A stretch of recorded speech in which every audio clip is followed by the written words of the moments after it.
and Bachelor of Engineering in Computer Science from India. A fun fact that is not well known is that she is also a licensed patent attorney, although she does not currently practice in this area. She started her firm with a background in IT, which allows her to provide a unique perspective to her clients, not only from a professional legal basis, but also from a practical point of view, because she understands how the industry operates and her clients' business needs as well. Mrs. Akula and her legal staff pride themselves in providing comprehensive analysis of cases from beginning to end. They start each case with the end in mind. Akula and Associates take the time to identify any pitfalls and possible impediments a company may face upfront and along with the clients. Develop individualized strategies based upon each one's specific needs. She is passionate about the work she does and has developed a team that adheres to the same principles and standard for the excellence that she maintains. We warmly welcome you, Kavitha Garu, and we request everyone please be muted and your questions will be answered. Please post your questions in the chat. It's all yours, Kavitha Garu. Thank you, Randy. Thank you, Jyotsna Garu. Thank you. First, let me thank GATES for giving me this opportunity to do this webinar. And, thank you, Janardhan Garu, for thinking about me and giving me this opportunity. This is the little things I do to give back to the community, with everything going around me. I really appreciate the chance given to me to be part of this organization and to be part of this webinar. I just... You're welcome, Kavitha Garu. Thanks, thank you very much. I just want, again, I know depending on how many people, how many have Q&A and all, I will just quickly run through the main topics I was going to talk about today. And then if that's okay with you, we can open it for Q&A at that point. Sure, Kavitha Garu. Yeah, I will not take, because again, from my past experience, I got to realize that there's a lot of Q&A which takes more time than if I just keep talking about the issues, right? So quickly run with the topics. The first one I think we mentioned was the CSPA, the Child Status Protection Act, and I think it's a big thing for our community, especially our kids aging out who are going to be turning 21 and they can no longer be on a dependent on their parents. So the Child Status Protection Act is very, very important. To just give a brief background of what it used to be and what has been changed to, the CSPA used to protect a child who was aging out only when the final action dates were current. When this act was introduced and it was passed, we all have to understand there was only one chart, the final action dates, right? I guess afterwards USCIS realized that they have to come up with two charts, and from then on, the visa bulletin started having two charts, which is the final action dates and then the date of filing. Okay, so now old CSPA guidelines used to say that if a child only meets the final action dates, then only they will qualify and not age out to be able to file an adjustment of status or, be part of their parents' green card process, right? But I think it was February 14th when USCIS came out and said, okay, it's not just going to be final action dates. They're going to consider the date of filing to lock a child's age so that they do not age out when the parents are about to file their adjustment of status. This is really good because until now, we were not sure how USCIS is going to do it, especially when that the October 2020-21 phase came where there was a lot of downgrades and a lot of questions were coming to our office. Hey, if it's we are current on date of filing, however, I have a child, a son, a daughter who's going to be aging out in 2 months. Would they be eligible? At that time, we were, let's try it out, let's file, let's protect it, and let's see what's happening. And there was also a general talk in the legal community that maybe we may have to end up suing USCIS to consider the date of filing charts. But however, without us going through that pain, USCIS came back and said as of February 14th that they will also consider date of filing charts to protect your child's age, to lock them in, even if they are over 21 years old. Okay, there is a certain formula to calculate Child Status Protection Act, and it all depends on how long your petition has been pending, your I-140 or your I-130, depending on what kind of petition. And then we calculate the child's age, and we add that the amount of time the petition is pending to the child's age, so that we protect them from not aging out. That's one of the very important reasons. If you have a child who's not about to age out, but pretty close, or is like 16, 17 years old, and you are in a process of filing an I-140, I know everybody wants to do premium processing and get that approved and be peaceful and all. But sometimes going the regular process when you have a child in that situation, because that months of the I-140 pending with USCIS can be added to your child's age. So you have to be very careful. It is a calculation. It is a mathematical formula. So I do urge you, if anybody is in the situation, you may or may not be, but if anybody is in there, make sure you're speaking to your attorney and strategizing it. How do you protect your child who's about to age out, or who's about, in college? You want to continue him to be attending college without going through the pain of converting them into F1 and all that, the other ways we protect our children, right? So CSPA is a very, very important topic to speak in our community specifically, because our children don't get the protection of DACA.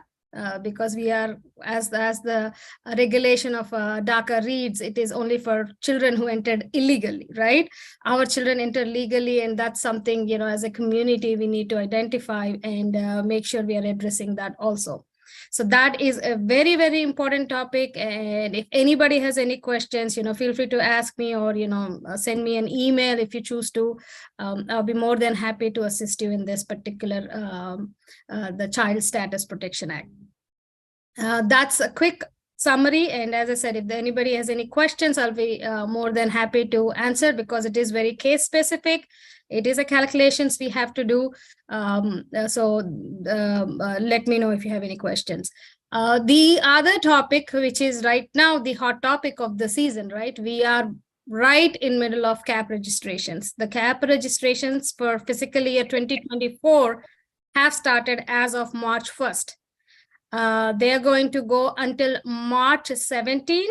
If you're in the Central Standard Time, it is March 17, 11 a.m. And if you're Eastern, it is 12 p.m. Okay, so that is the end of the CAP registration. So they started March 1st. We are right now on 4th. So we are in the 4th day of registering. And we go until March 17th, 11 a.m. Central Standard Time. The biggest question our office has been receiving on H-1B CAP registration is the first one.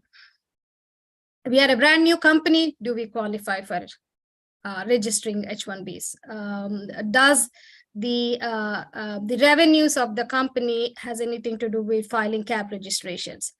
Can we file multiple registrations for the same beneficiary? Okay, these are the important topics which our office has been receiving. So I'll just quickly cover them. The first is, if you're a brand new company, yes, you're still eligible to file CAP registrations. You have to understand the ability to pay or showing revenues is not a requirement to file an H-1B. Okay, the biggest requirement of filing an H-1B is that you are a bona fide US employer, and then you have a specialty occupation available at the time of filing the petition. Okay, so you have to understand it is at the time of filing the petition, not at the time of registration.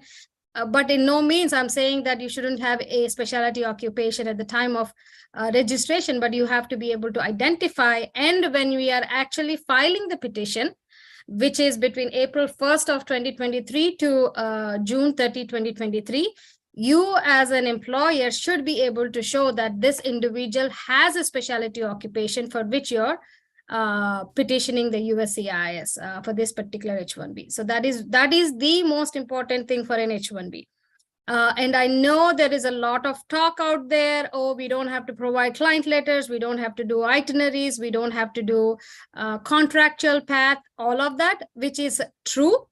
With the IT serve, I don't know how many have heard about it. There was an IT serve case which invalidated a lot of USCIS memos during the Trump era. Okay, most of it was itineraries, requesting of incline letters, shortening the H-1B periods.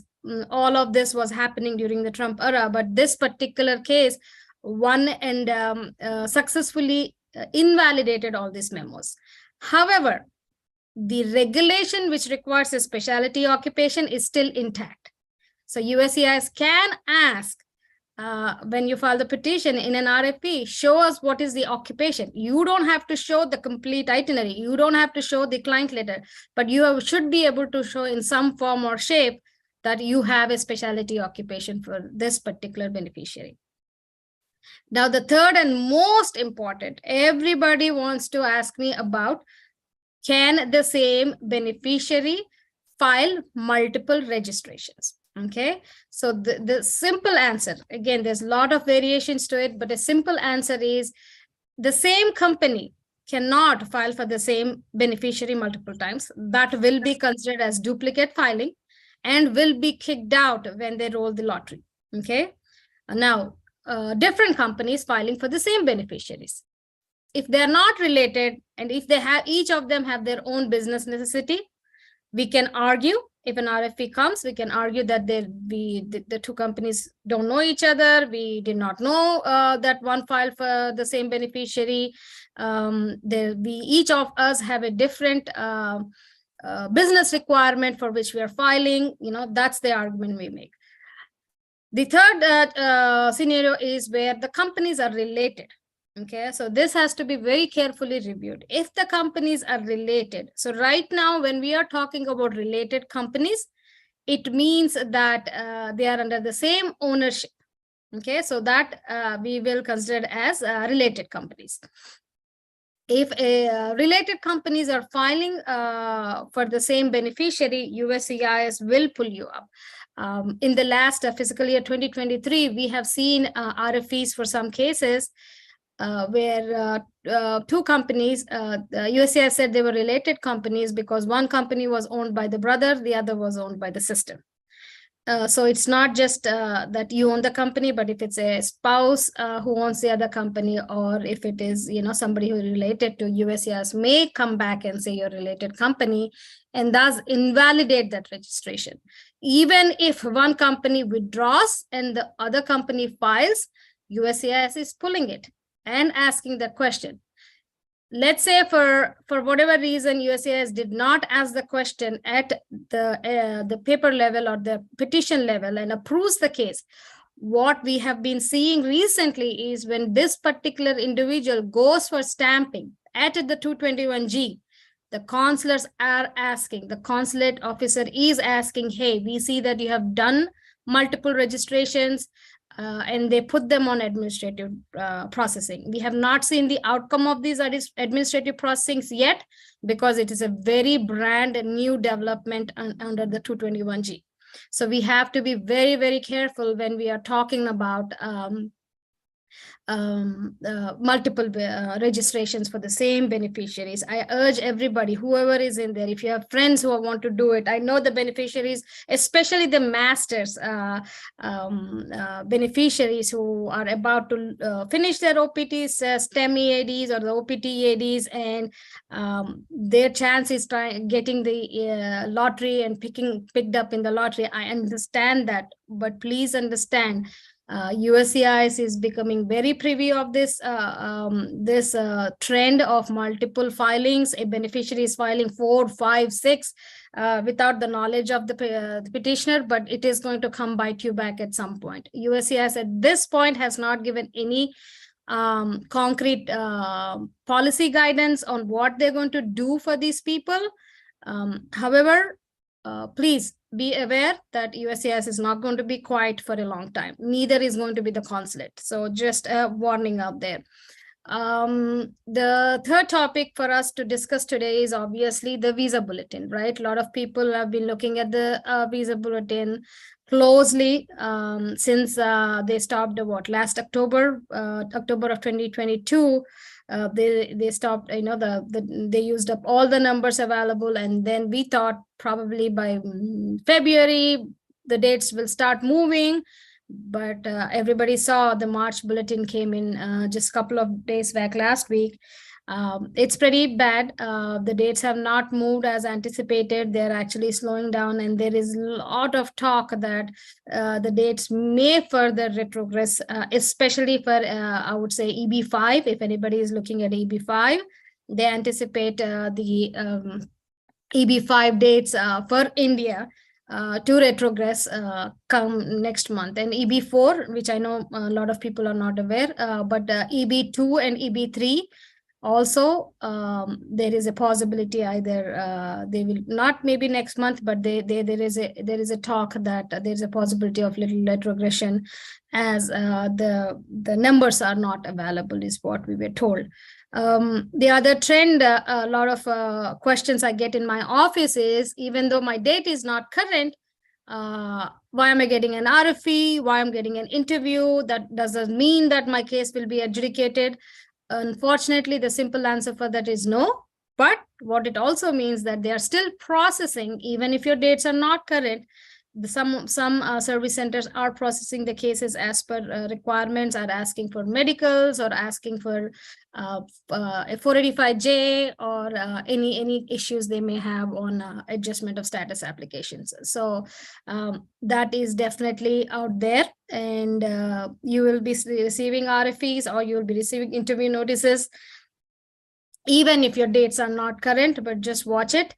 The biggest thing I will say, if somebody has pending AOSs and they've been pending since last year, we do not get right there, and it shut down on us in October, right? You just have to keep filing extensions for your EADs and APs. My strong recommendation, it's from personal experience and what I've seen, even though you have an adjustment of status pending, the principal applicant, please do try to maintain a non-immigrant visa category, like an H1. It is on a long run, there is a lot of benefits for that. If you can, that's another issue, but if you can, definitely do it. If you can't, there's not much anybody can do it. But the derivatives don't have to be on their non-immigrant visas. They can do, especially kids who want to go to college, they can use their adjustment of status EAD to continue their further studies and keep going to schools without any problem, without converting to F1 if your adjustment of status is already with USCIS. So, I mean, this is a quick summary of the topics which I thought were most recent in our community. But if there's anything else you want me to address, please let me know, or you can ask me a question, and we can take it from there.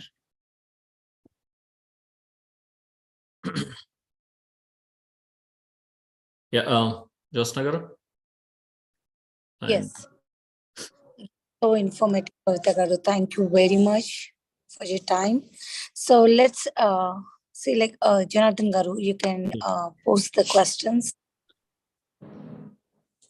Yeah, I think if you have any questions, guys, please post it in the chat box so that Ms. Kavitha garu will address your questions. So, just a curiosity, Janardhan garu, do you have a lot of individuals, or what kind of audience do we have, so that depending on that I can maybe speak some more about I think we have a students. Students, okay. Yeah. Then maybe I can talk more about the multiple beneficiaries and what a lot of people, they have questions about this year. I know the USCIS is accepting only one application, or they can apply in multiple applications. That's why the topic which I just discussed is that multiple filings for the same beneficiary. Okay. Definitely, the same company cannot file for the same individual multiple times. That is a definite no-no. Okay. And now, if the biggest thing everybody has to understand is if the companies are related, let's say you're working for a company XYZ, okay, and they are filing for your registration. And then they say, okay, just to increase your chances, I have this company, I also own ABC, I'm going to put it in there too. That I am going to be very hesitant again, saying it's definitely a no. Even let's say XYZ gets picked up and ABC gets picked up, and one company decides to withdraw the registration, in the sense not file the case, but the other company go ahead and files the petition. We have seen RFPs last year, which are specifically actually will list out the company name, will list out the registration number, and will also say, but we see that this was not filed. How are you filed? And we see from our public records that these are related companies. Explain the business need. So when I say a business need, XYZ has a project with Deloitte. I'm just throwing out some names. XYZ has a project with Deloitte in which they would like to place you. Now, ABC, even though it is a related company, says, okay, I have my own project at Verizon. Okay, and I'm going to place this beneficiary at Verizon. That may give us some scope of explaining to USCIS, yes, they are related companies or they are unrelated companies, whatever, right? However, each company has its own need to file the case. So if we can show it to USCIS, not just say it, we have to provide evidence to it, right? If we can show that to USCIS, maybe we will be able to win our argument and get it. And we have done it in the past. We actually won in that kind of argument. But again, always it is a discretion of USCIS. Now, the second step also is that not at USCIS level, we are now being asked when you go for stamping. So even if you are a change of status, you change your status in United States, you stayed here for 4 or 5 months and you ended up going back to India to get your stamping, right? Which is your travel document. At that stage, the first question we have been hearing nowadays they're asking is, did you do multiple filings? They are asking that question upfront and outright. And then, as I said, they are putting them into administrative processing. We have not seen the outcome of administrative processing yet. Are they going to make an issue out of it? Because it's a very recent trend. It just started happening in the last month. So we don't know what the outcome is yet. This is not for only cases which are filed out of India, but this is also for cases we are filed within the United States. Master students who filed change of status, who worked under H1 for 6 months, went to home country to get a visa stamping, and they're being asked this question. So be very, very careful.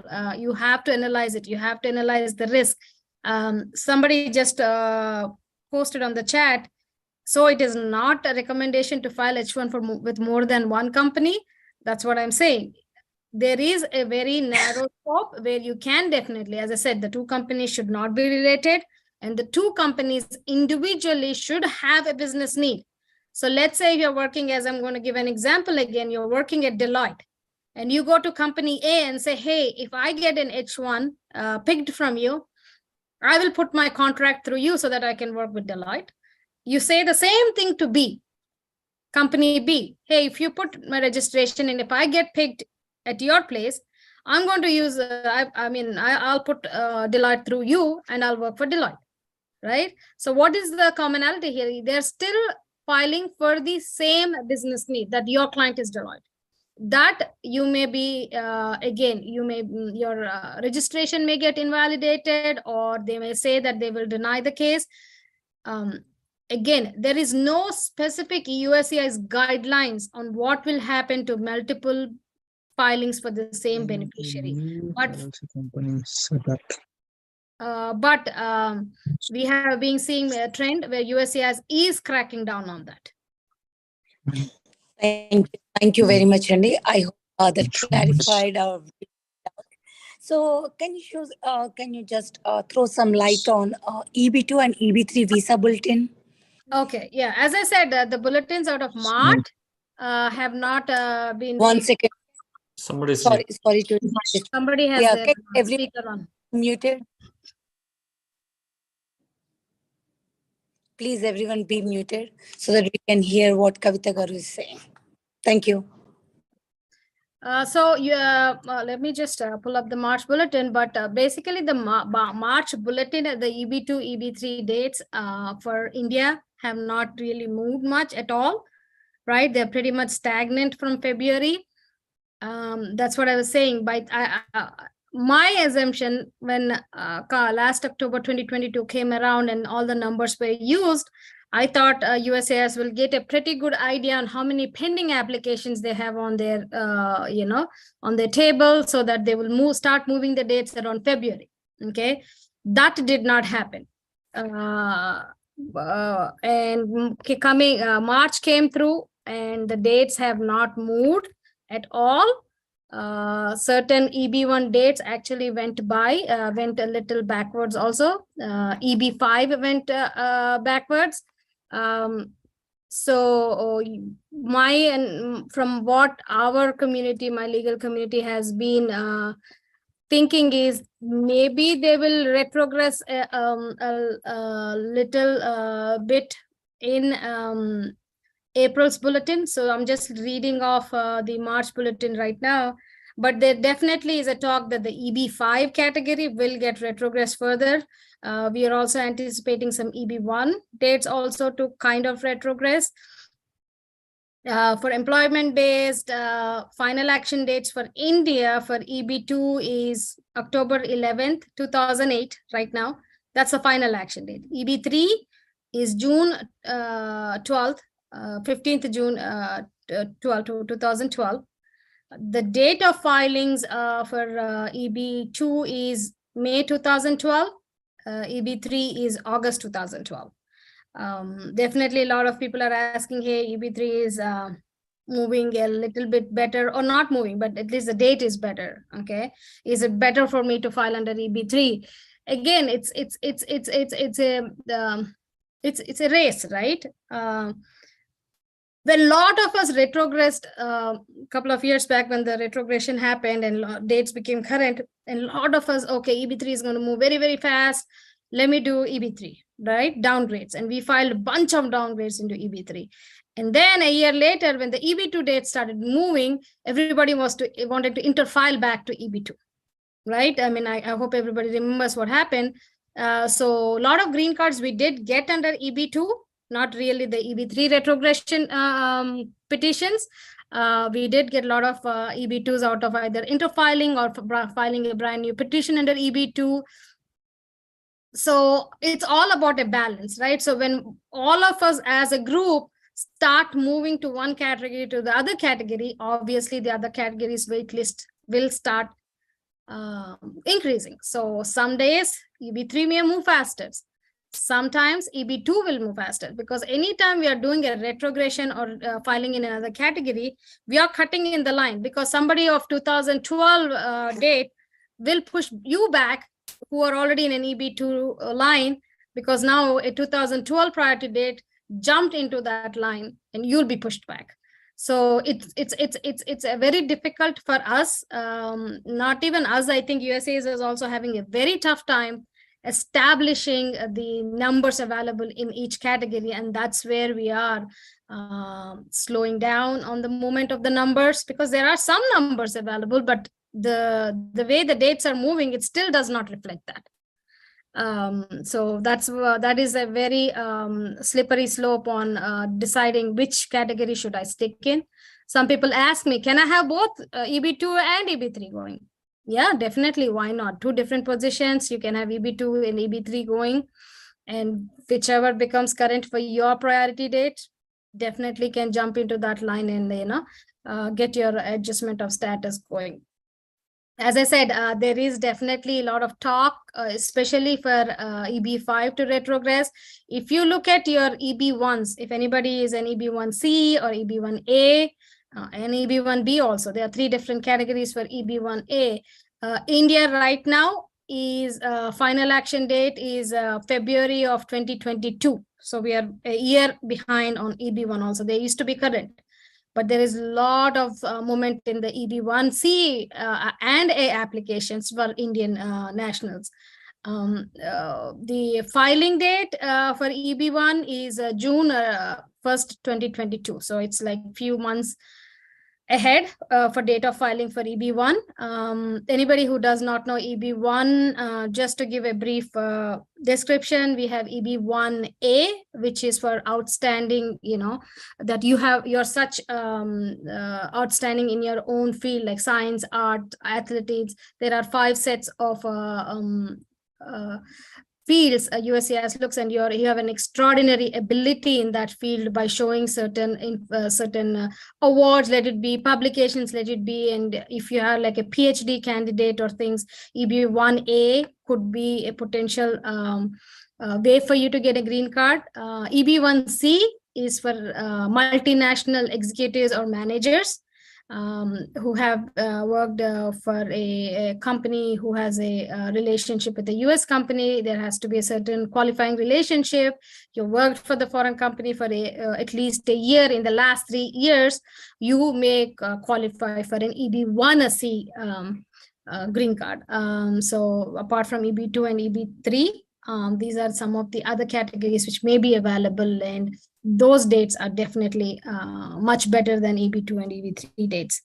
A lot of people ask me about EB5, the investor green cards. Right now, they are going very slow. And as I said, there is a very big chance of dates getting retrogressed. Right now, EB5 for regional center, the final action dates are at June 2018. They are still better than EB2 or EB3, but the time the EB5 application is taking to be adjudicated, it has longer timelines. But for EB5, with the new laws which came into effect last year, you can concurrently file your I-526, which is an EB5 petition, with your I-485. That is allowed under the new rules. So that's something advantageous if your dates are really further in EB2 or EB3. If you're a 2021 or a 2022 priority date, then EB5 may look more interesting for you. So that is another category you can look at. Thank you very much, Kavitha. Actually, you answered like almost 5 to 6 questions. Like, together you gave a brief understanding, I hope everyone cleared their doubts on that. So the next question is so if a new LLC company is set up based on H4 EAD, can they file new H1s? If so, what are the changes of getting approvals? So H4 EAD, yes, they can establish a company. That is not a problem. They can definitely file for H1B cap, nothing, just a common regular ownership. But the only caveat I'm going to add for H4 EADs is the H4 EADs reauthorization on their EAD is done very narrowly. Okay, you have to meet certain circumstances for you to get that automatic authorization on your H4. Okay, so when you own a company on H4 EAD, you have to watch that. At some point, if your EAD for whatever reason is not authorized for automatic, work extension, then that person who has the EAD cannot work for the company, cannot work at all, because the EAD has not been extended or has been not reauthorized. Okay, so that will put the company on a slippery slope. So you just have to watch very carefully about the EAD and their timelines for you to have not a interruption in the operations of the company. But for H1B purposes itself, it really should not matter if you're on H4 EAD. That makes sense. So one of the viewer is asking on behalf of their friend, his friend is on F1 who came recently to USA this January, and he wants to file H1. Will it be any issue or any challenges regarding his status? The same thing. It's the same thing. Only thing is because he just entered the the country on F1, he might not have received his master's. He would not be eligible for a master's cap, but he would be included in the cap as a regular cap versus a master's cap because he's not gotten his degree yet. But that should not affect his H1B cap registration in itself. And one more viewer is asking, like, his spouse and himself are working in two different companies. Mhm. His company start the GC process for his spouse, or only her company holds her H1 can start the GC process for No, her. any company, the company, because GC, the perm process, the I-140 is based on the employer. If the employer is willing, because now your spouse becomes a future employee, right, for that company. As long as they are comfortable doing as a future employee, and they have the ability to pay, and they can show it to USCIS when they ask, that is extremely fine. The company can definitely do it, even if she's currently not working for them. Oh, good. And one more question is, like, how is the visas allocation status like for this 2023 for EB2 and EB3? You mean the numbers? How many numbers are allocated? They were asking the visas, Yeah, like, that's such an unknown. I wish I can do a FOIA and get that how they're doing it. Obviously, there's always that per quota, per country quota, and right now we don't know how much have been used, how much are there available. Are they available? Are they intentionally delaying the date so that they can pick it up at the end of October? We don't know. I really can't answer that question. So the next question is, like, are there any changes on new green cards? Like, do you have any idea about that? What do you, I mean, like new green cards? I don't, I guess I need Issuing the new green cards, like, the I line. think Kavitha garu, I think I think they're adding some information on the new green card. So I think printing. I think the color, the printing of the green card, you mean? or any kind of rules or regulations they are adding on the green card. No, I mean, I know they've changed the what is that, the look of the green card a little bit. I think it's truly now more a green color card. It really goes with a green card. But the rules in itself, once you get your green card, the only thing I will add on the rules is the same old rule. There's no new rules as such. You just have to make sure you're entering into US every 6 months. If you're staying more than 1 year, there is a presumption that you're abandoned your permanent residency. So if you're going to be on a green card and want to travel out of the country for more than certain amount of time, I would encourage them to file your re-entry permits so that you're not causing any issues. A lot of questions during COVID, like your parents had green cards, but they were not able to travel back. They stayed out of more than a year, 2 years. And they, where they were trying to come back during COVID and little over after COVID, we never had problems for them to re-enter because everybody had a valid reason. If you can show the valid reason, then that 1 year presumption can be overcome. But in general, staying out for more than 6 months is not recommended. You have to enter the country every 6 months and making sure that, you keep your green card going. And that also will go to your citizenship, right? For you to be able to qualify in citizenship, you can apply for citizenship 5 years after you receive your green card, right? So in that, the qualifying relation, to qualify for the citizenship, you have to meet 2 requirements. One is a 2 minutes. Yeah. You have to qualify by continuous presence and physical presence. Okay. I'm sorry to interrupt. Everyone, please be muted. I think Vineet is without okay. So continuous presence and physical presence are your qualifying factors for filing a citizenship after the 5 years of your green card. Continuous presence mean that you have not been out of country for more than 6 months at a given point. So for whatever reason, if you stay out of the country for more than 6 months, and then when you come back into the country to qualify for your citizenship, the clock restarts again. There is no exceptions for that. Okay. The other one is physical presence. So in the 5-year timeline, you have to be physically present in this country for at least 30 months. Okay. If both of these conditions are not met, your citizenship application will be denied. Either one is not met, not both, one or either, your citizenship. So that's very important when you're talking about green card, because it's just not, if you don't choose to become a citizen, then you can travel how much ever you want to. But at some point, your goal is to become a citizen, then you have to watch how long you're staying out and how long you're staying in the country. Well, yeah, that's more light on green card. So the next question was like, one of the viewer in-laws wanted to visit USA, like few documents of them, such as land documents, pension documents.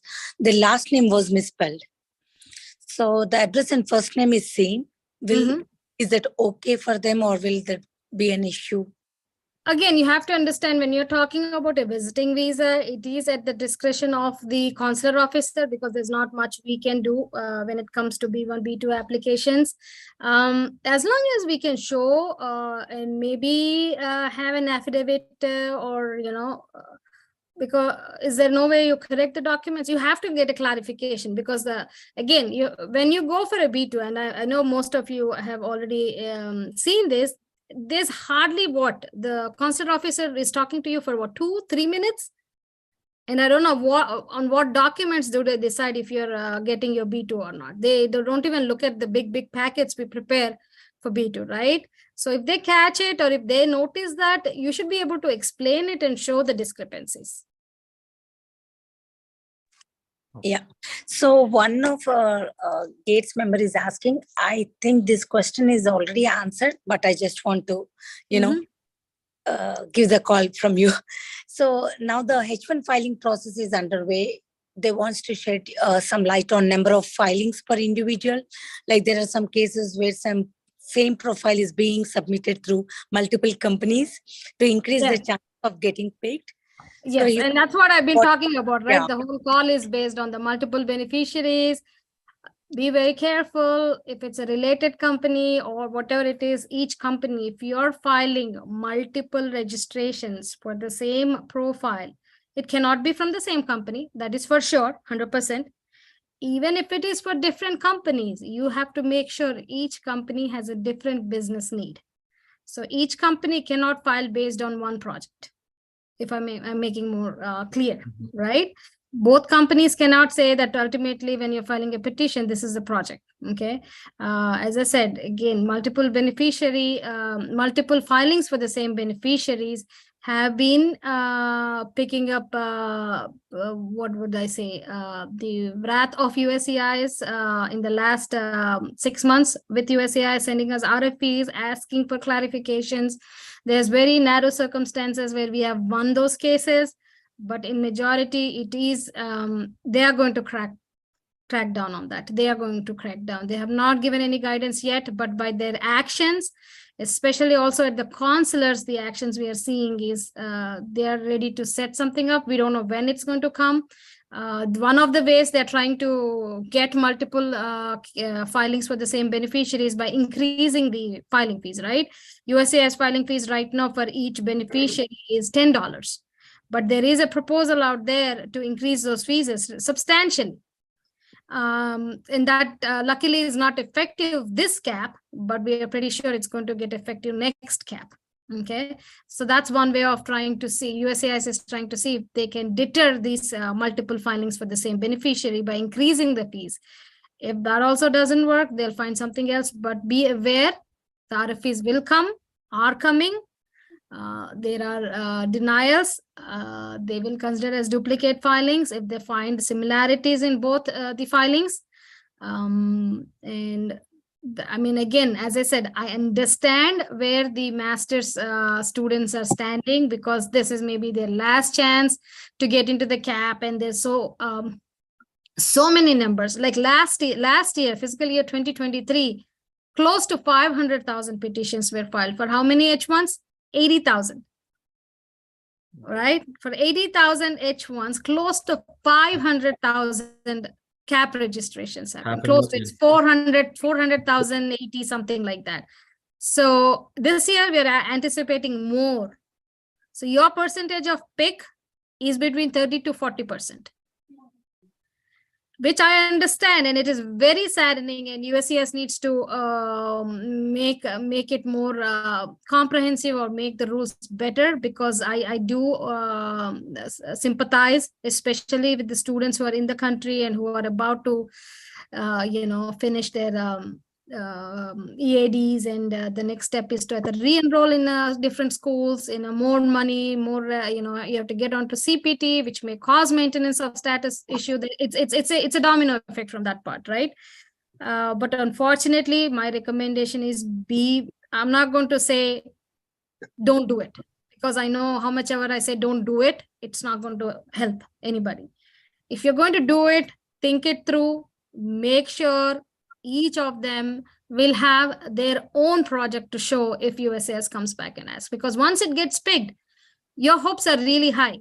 And you don't want a denial when you file a petition because of not properly vetting them, or not properly knowing what you're getting into. Filing randomly 5 or 6 registrations, is it going to increase your chances? Yeah, maybe. But what are the chances that USCIS is going to be super mad at you because you did that? And also, Kavitha garu, do you have any idea about the filing fees at this moment? The filing fees as of today remains the same. We don't know when they had to extend. It was supposed to start on March 6th, the publication time, but because of some technicalities, it has been delayed. So by the time we get into the filing season, which is April 1st to June 30th, the USCIS fee for the I-129 can raise, but that's not that bad. It is $20-30, I think, more than regular. But we anticipate by the time we start rolling the cap petitions, the price will increase for that. Okay. And as I said, March 31st is the day the lottery is run. And on that day, we will know who got picked up. If students, especially if students are there, make sure you know where your cap gap starts, because if you want to get the cap gap automatic work authorization until September 30th, you need to make sure the case, if your registration is picked up, you need to file that case if there's a cap gap situation. Make sure you identify it. We in our office identify it for our clients, and we make sure our client is aware of any cap gap issues, and making sure the case is filed so that you get your automatic authorization until October 1st or September 30th, whichever way you want to look at it. It's very, very important because the DSO needs to know if your case has been picked up, and the DSO needs to know proof that your case was filed within the required timelines. So this is something for students I urge, because even you file a day later than your deadlines, you cannot get your cap gap. So very, very important for that. Yeah, that's so nice. Thank you very much, Kavitha garu. I know people have so many questions, they keep pouring. No, please. Yeah, we have the time limitation here. I just want to let all the viewers know that, if you have any questions, you can always reach out to Janardhan Garu and GATES team, or you can also directly reach out to Kavitha Garu's office, because we have her number and contact information, everything in the, the... I think I will post it in the chat. Yeah. Yeah. Akula, if you visit our website, www.akulalaw.com, you'll get all the information, and Janardhan Garu, please post it on your media. My office number 972-241-4698.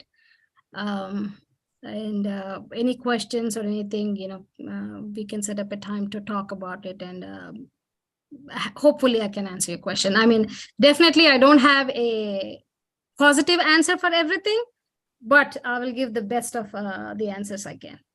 Yeah, we appreciate your time and effort for our community. And thank you very much who joined, like Janardhan Garu, President of GATES, and EC and board members. So Janardhan Garu, please. Yeah.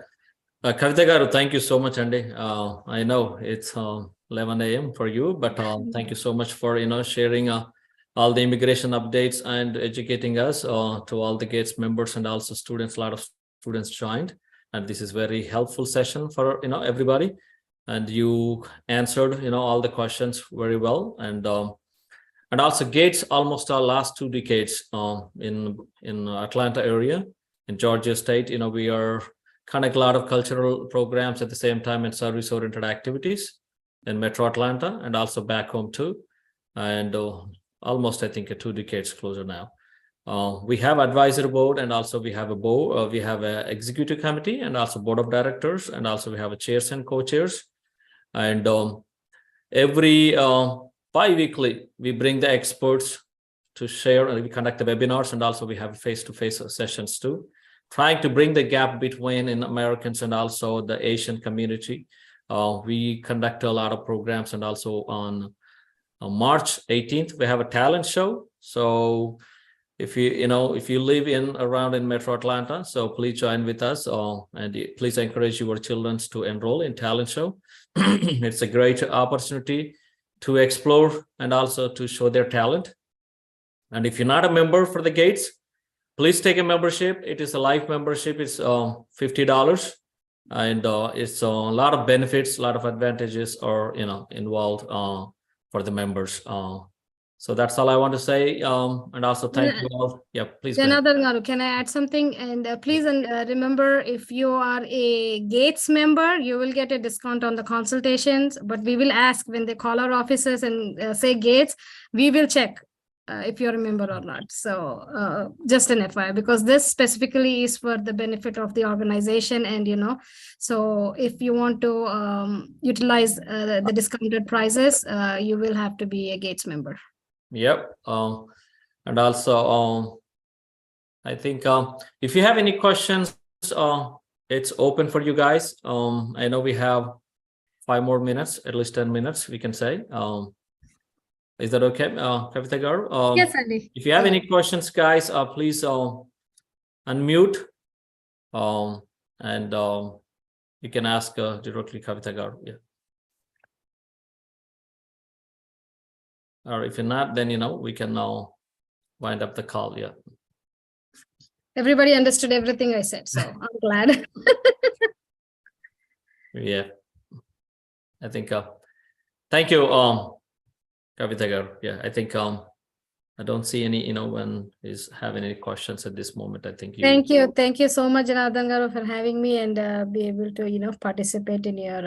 I think Kavitha Garu, I don't know whether we had any time conflict. I know a lot of people now. I see 3 or 4 members joined. I don't know. We did say 12 p.m. EST. No. What I'm saying is, I know 12 p.m. I know we mentioned EST. I guess, yeah, some people just joined. I saw them join. Right. Yeah, that's the reason. Let's mention that, they can anyway go to YouTube channel and listen to her, and they can ask questions anytime. Yeah, this session was recorded in our GATES YouTube channel, Kavitha Garu. Okay, so you can publish it. Yeah, they can also listen, and they can also. As I said, if any questions, our website is www.akulalaw.com. And my phone number is 972-241-4698. You can call us. Please do mention GATES when you call our offices, so they know who they need to set the appointment with. Yeah. Yeah. 1 second. I think I'm going to share that information with the girl. Thank you.